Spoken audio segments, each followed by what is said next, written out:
everybody, and welcome back to the I Don't Know Running podcast, where we share our experiences that make running fun and sometimes not so fun. I'm Lewis. I'm a self-admitted lazy ultra runner, and I'm in a gray fog. Me too. I'm Mitch, and I'm in, I think, the same fog. As we started talking before we turned on the record button, it's like I took a nap earlier. Me too. Yeah, I am. It's taking a lot to process thoughts right now for some reason. This could be interesting. Man, I don't know what it is. It's either that time of year, that time of life. Maybe that's just the norm in your 50s. The nap, actually, because I got all this vacation time to burn. Because I didn't go anywhere because I couldn't do anything. So I just didn't take time off. So I took a half day today, and I'm like, I'm going to take a nap. Felt fantastic. Taking it, going into it. I got up, and I was like, that was a bad idea. Yeah, I'm not a nap taker. And I did the same thing. And everything was fighting me afterwards. Yeah, still is. Still is, yeah. So we're gonna buckle down here. We're gonna try to get through this. So let's just stay with it. Let's talk about napping, and let's just add eating to it. Yeah, we're just gonna talk about napping, and that's your podcast today. No, we are going to talk about aid station foods, essentially. Which kind of makes sense with regards to a couple of our last episodes, especially with regards to California Fall Classic, how much they matter, things like that. I mean, they do matter. We're not going to really get into the details, the deep dive details of the why, as much as just the kind of what they are and things like that. Well, I started to think about it. That's why, I started researching stuff. But there was do you remember that article where that guy ran a race and then just stopped at an aid station? There's an article talking about that where he basically turned it into a smorgasbord. He basically signed up for the race just to eat. I do remember an article about that. It was a couple years ago. Yeah. So it made me think about that. Is ultras do a really good job in some cases of having some good food. Yeah, and you can find obviously certain races do a better job than others. And I shouldn't say better.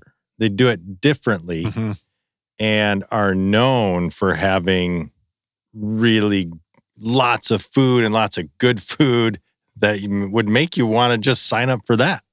Well, I just think about when I did Tunnel Hill, I think I mentioned that aid station, they had warm ham sandwiches. Yeah. And pizza rolls. I couldn't do a pizza roll though. I thought that would jack my gut up. But they had just so much food. That would jack your gut up, but you were talking about wanting to do the Taco Bell one. Something that would... I think I mentioned that. I don't know if my stomach could be able to handle it. True. Yeah, that's true. I think it's interesting. Could be fine and others not. But yeah, we're going to kind of just talk about some of the most popular and reliable aid station foods.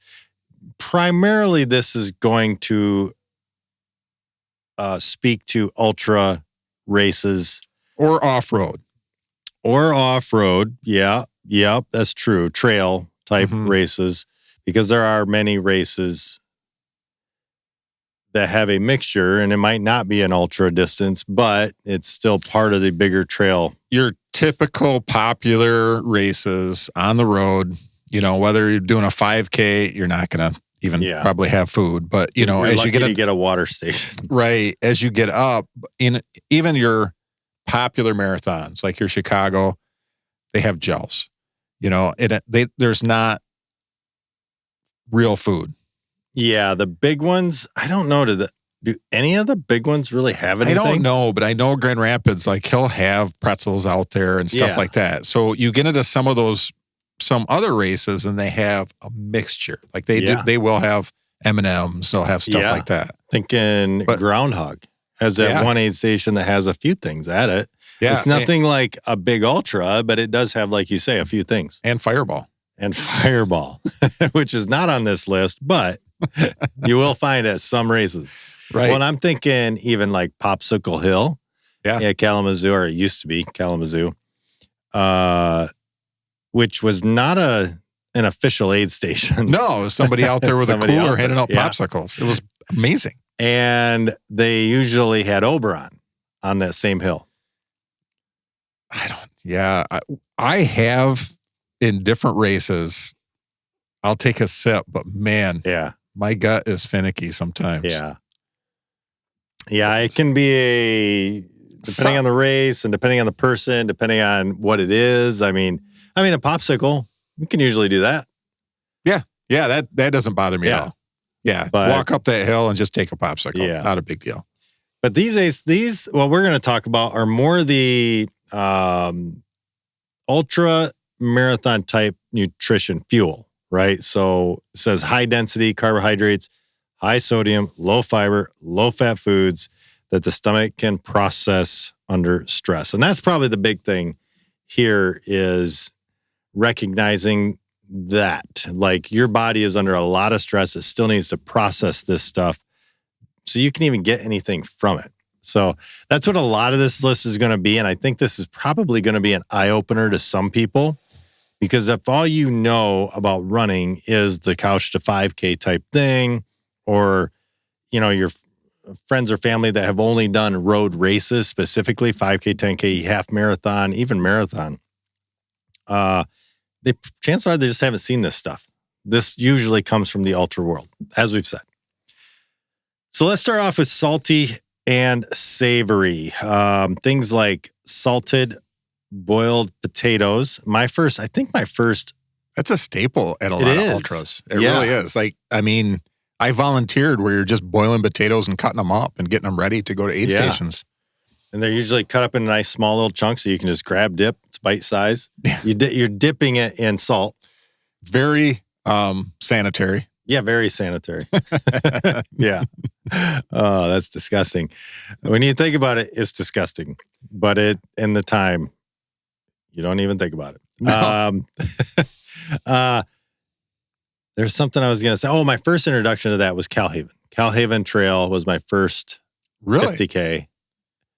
Yeah, and they had it at one of the aid stations. I don't remember that. Yep. Yeah, that was my first time I saw that. 33 and a half miles for that one. Yeah, not 30, not 31. I think that's 31.5 instead of 31.2. No, I think it's like 33, that race. Is it 33? Yeah. It's like 33 and a half or 33 and a third or something like that. It's an oddball distance. I thought it was a 50K though.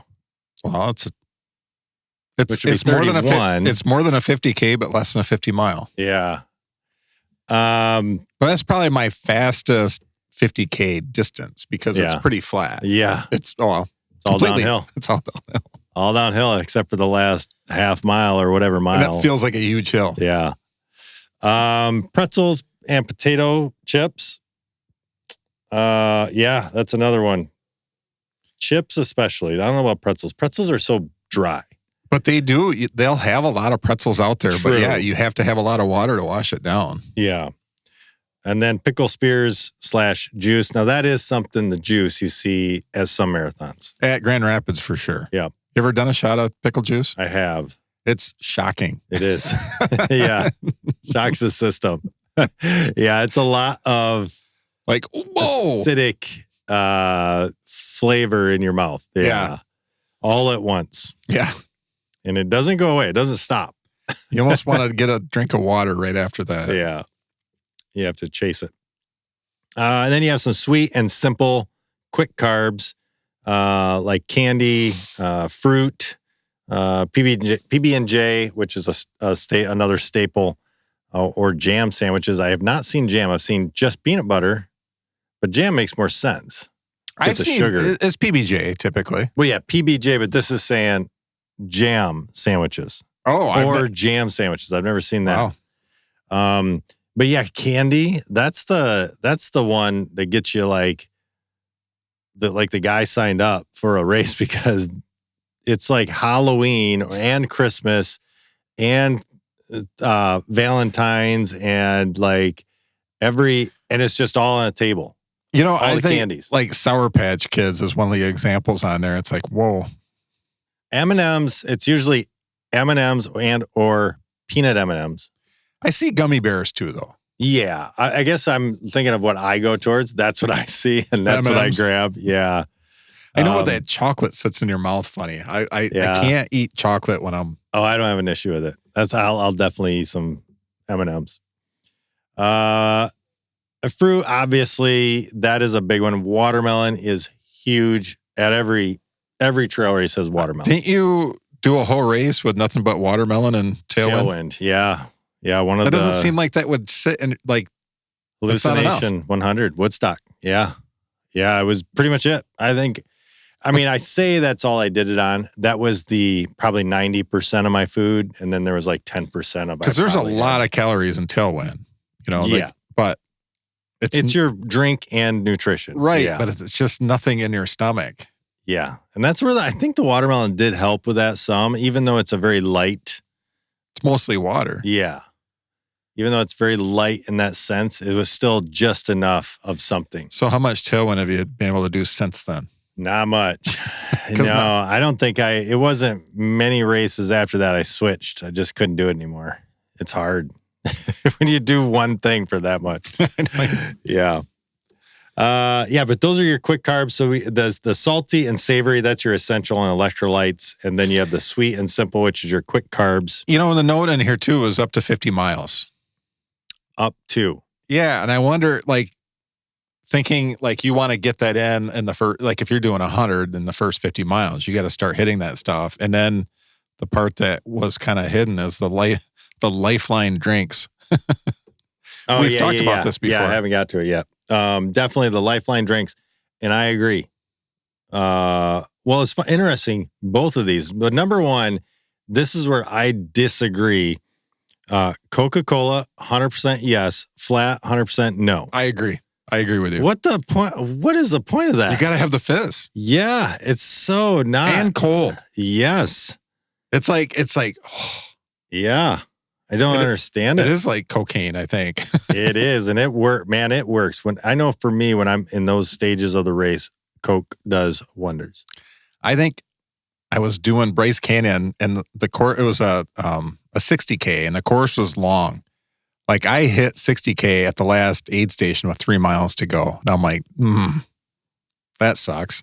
And I'm like, do you have a Coke? And they handed me a whole can of Coke. And that was the best Coke I think I've ever drank in my life. Was that shortly before we did Circular Logic? Circular Logic was another one. Yeah. I think it was after Circular Logic. Oh, was it? Yeah. Okay. Coke is amazing. And then they do say ginger ale and or Mountain Dew. I don't know about Mountain Dew. I don't like Mountain Dew that much. I know that sounds bad, but yeah, ginger ale though is usually good for calming the nausea. It's known to help that, so that's why they put that on here. And then hot broth and ramen.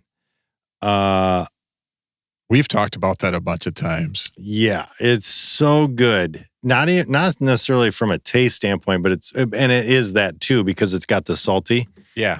And it calms your stomach. Calms the stomach. It gives you some nutrition. It helps so many things. And if it's at night and it's cold, you can. Oh yeah, it's nice warm in your hand. Yeah, I think of Javalina. I was thinking the same thing. Javalina, man, I lived on it those last few. Well, that's where I couldn't get you out of the chair. It's like I need time. Yeah, I just need to stay here and drink this. Eat this. I was like, you can walk and drink it. Let's go. No. Sitting here. Just give me a second. Yeah, it works. And then the other thing when I saw the hot, I went, oh yeah. This is where I think of the caffeine. And they might actually have it, I think I saw they might have had it further down. Well, we'll hit it when we get to it. Yeah, we'll hit it when we get to it. It's actually further down.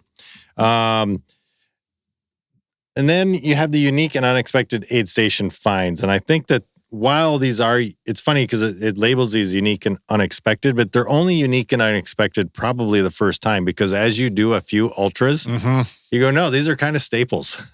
These are a lot. When they're making stuff to order.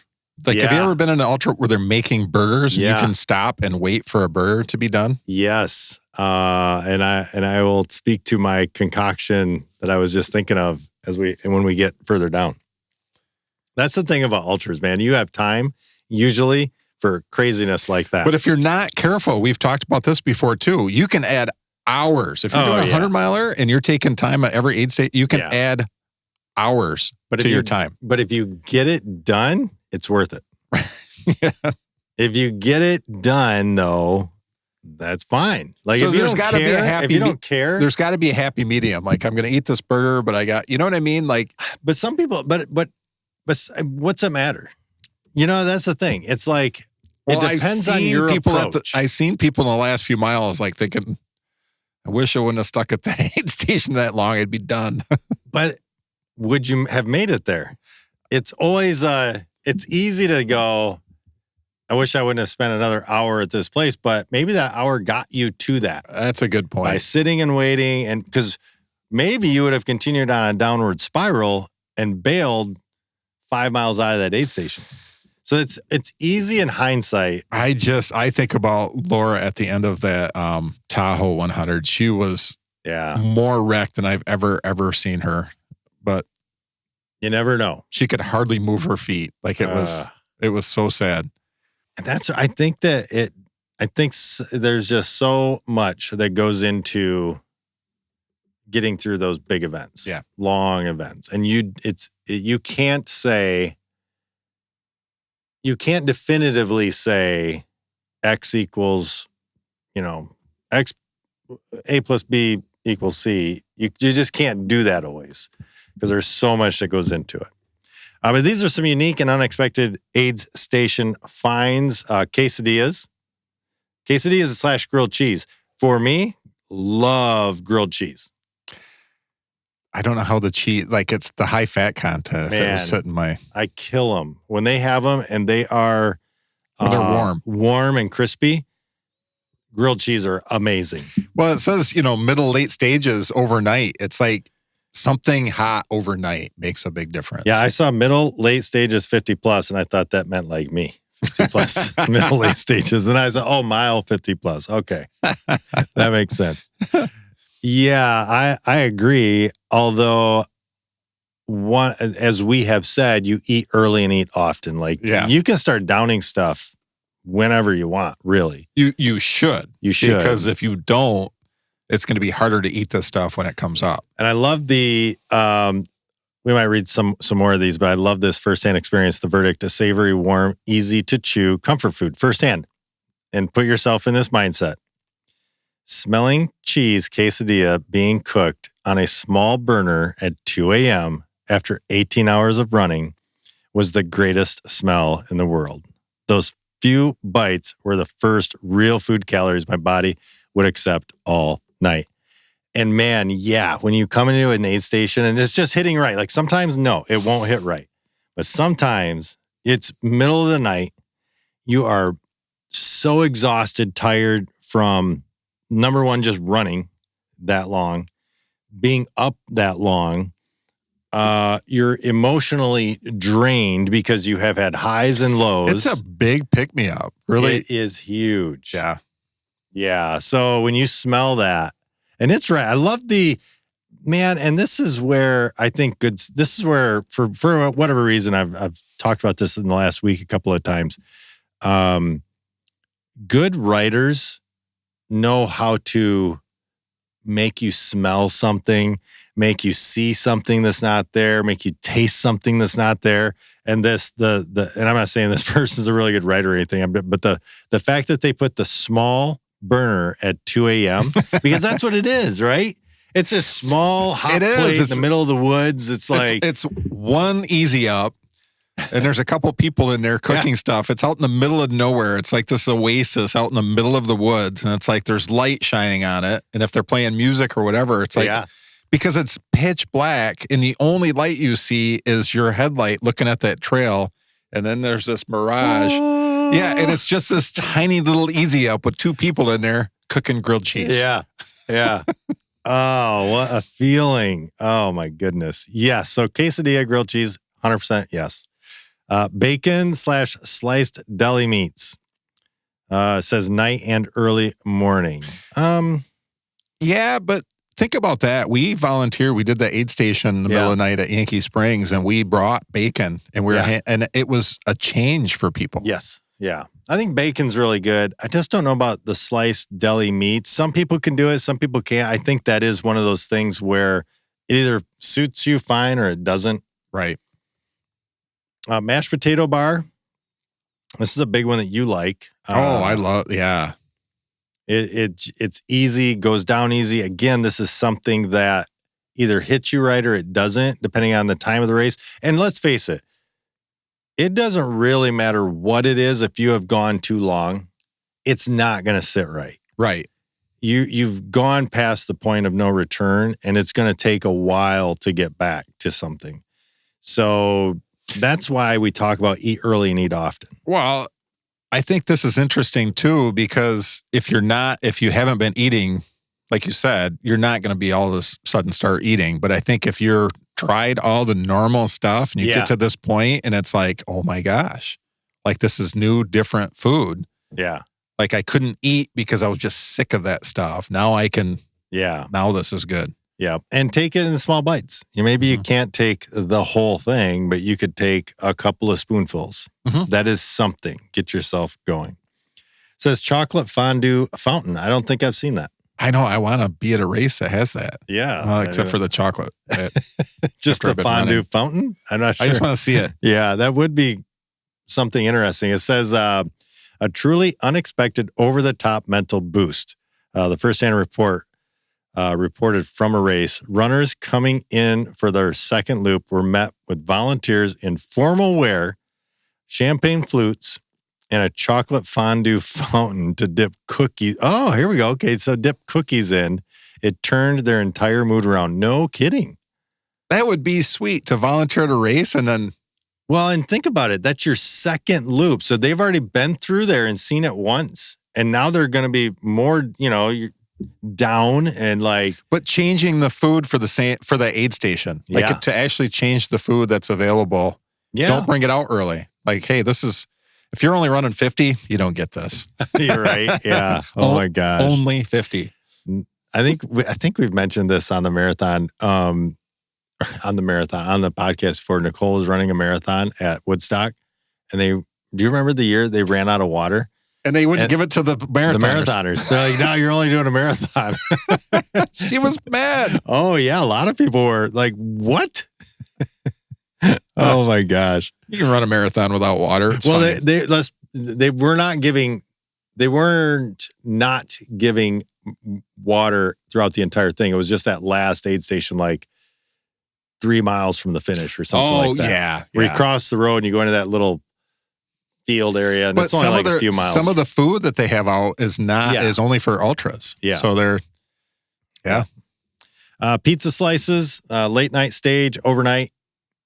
I have seen that. I've never partaken. It's usually not good pizza. Like it's something from Little Caesars or something, and it's like, which is not bad. No. But it's probably cold. It's not, Yeah. Pizza's a tough one for me. I had not done it. I think I have tried it. I think I've tried it when I needed a change, like what you talked about. You've tried stuff and it has not worked.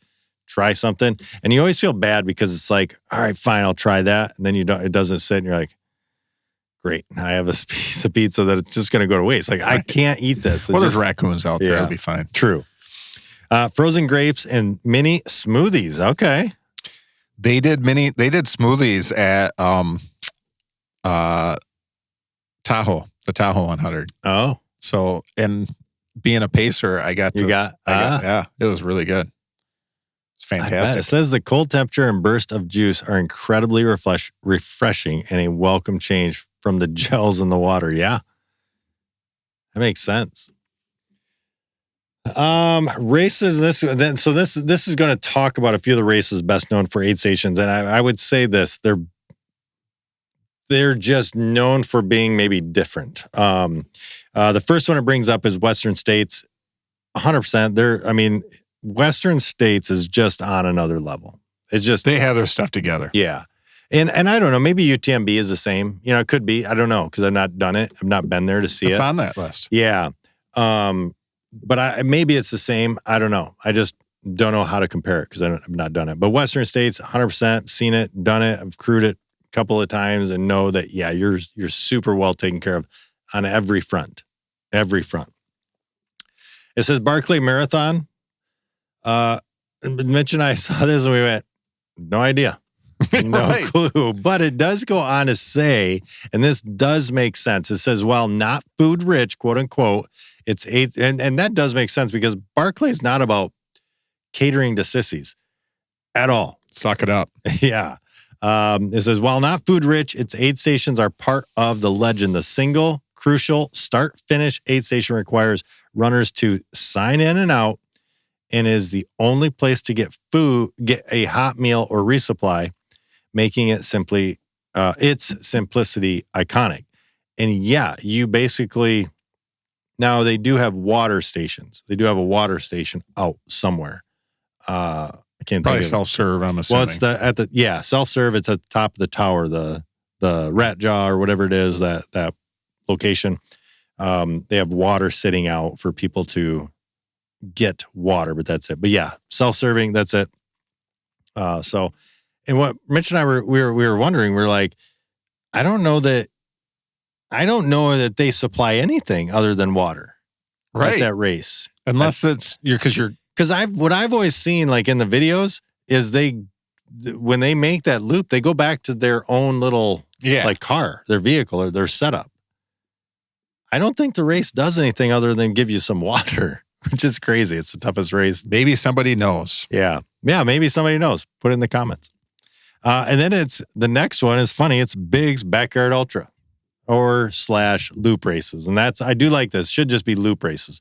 Loop formats often result in incredible centralized aid station spreads as logistics are much easier, and agree 100%. Well, to the point of Javalina. Yeah, Javalina. And then when we did Circular Logic, we had our own aid station. Talk about a loop. That was a mile loop. Yeah. So you had, we just filled up a cooler. You are never more than a half mile away from your aid station. Well, you don't want to go backwards. Yeah, you don't want to go backwards, but you are within a half a mile of an aid station at all times. And it was cool. Like we talked about the Coke. We grabbed a Coke once. And normally when you grab a full Coke, like let's say they gave you a full Coke, right? It's like, well, I don't want to carry this stupid can with me for the next 7 miles till I get to the next aid station. Granted, I get it. It's light. It's not a big deal. You can crush it down or whatever. But for like that one, it's like, yeah, let's take a Coke. I think we walked a whole loop. We did. And just drank a Coke and talked. That's that was great. How you doing? I'm doing so great. Kind of a down moment. My hands are kind of cold. Yeah. But yeah, loop races are really good. They do provide a way for races to set you up a little bit better because it's not so costly. Like when you think of an overnight race and you're bringing pizza out, you might want to have that going out to like 4 aid stations. That logistically is very tough, right, compared to 1. Right. So, and then Ultra Trail du Mont Blanc, UTMB, known for hot traditional European fare like pasta, rice pudding, and warm soup at the life bases or large checkpoints. Reflecting on European trail culture. No idea. I'm guessing that's, what it is. And then foods that really work. First-hand strategies. These are some comments from people that have basically shared, what they have had success with. The savory shift, it says, I always start on gels and chews. Pretty common. But by mile 50, all sweet food becomes repulsive. I agree with that 100%. Yeah. The switch to salty potatoes, pretzels, and chicken noodle broth is the most important decision I make in every ultra. 100%. 100% I agree. Says the next one is a secret weapon of caffeine. Cold, flat. Don't agree with that. Coca-Cola. Cold, yes, not flat. Is my emergency button. When I feel myself bonking or hitting a low, that burst of sugar and caffeine is the only thing that can physically and mentally turn me around for the next 2 hours. I've taken Coke and filled up both my water bottles with Coke and then went to the next aid station that way. Yeah. Fantastic. I'm sure it was flat, though, at some point. I think I drank it too quick. I was like, oh, it's so good. Yeah. The power of a palate cleanser. During a 100-miler, I could barely swallow my own fuel, but a few frozen grapes or a wedge of fresh cantaloupe at an aid station gave me a jolt of flavor that cleared my mouth and made my regular fuel palatable again for another loop. And yeah, that's the thing. The whole clearing the palate that's a big thing. Well, that's Brian's excuse for drinking Fireball. Oh, I suppose it would. Clears his palate. Gets that nasty Gatorade taste out of his mouth. It does make sense. I think he's lying. But it does make sense. It does tend to do that. Embrace fat and in the late stages. Everyone warns about fat, but after 12 plus hours of your body craves denser calories. A small slice of avocado or a piece of cheese on a cracker provide a slow, steady burn that helped me maintain my energy when sugar spikes had stopped working. And that is, you do feel that sugar spike thing, 100%. That makes sense, though. Yeah. Need something that sustains I've seen people that, I think Peter had those little one-serve packets of guacamole that he would eat right out of the packet. Yeah. So you do that later just to... Yep. Have energy last longer than the spike. Or just to help your palate or, like that slow... Yeah. And finally, the comfort of warmth. And this is where I was going to throw in mine. Running the night in the mountains, a simple cup of hot veggie broth isn't just fuel. It's a little bit of warmth that spreads through you. And that I do agree. It's an emotional comfort that is just as vital as the calories. And yeah, I agree, especially when it's cool out, especially as it does get dark out and like the sun sets, it goes away, temperatures drop a little bit.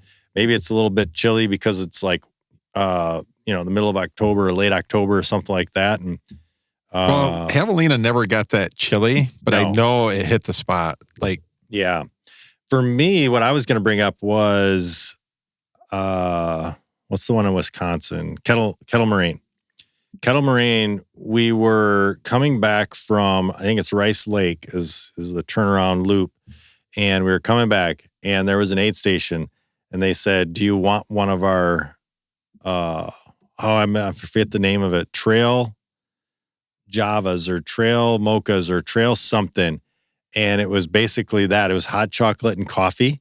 And I said, yeah, put one. I emptied my water bottle because I was carrying a double pack at the time. I said, here, fill me up in one of these. And that was like the made to order thing. It was like, come in and he's like, what would you like? And I said, I'd love some coffee.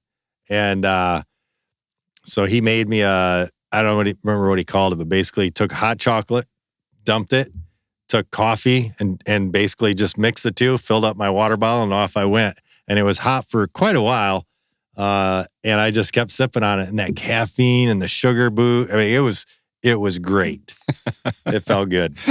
You'd have it now. You'd be like, that doesn't taste very good. No, it doesn't taste very good. But man, in the moment, that was also the same race. That was the first time I had seen somebody laying at an aid station taking a nap.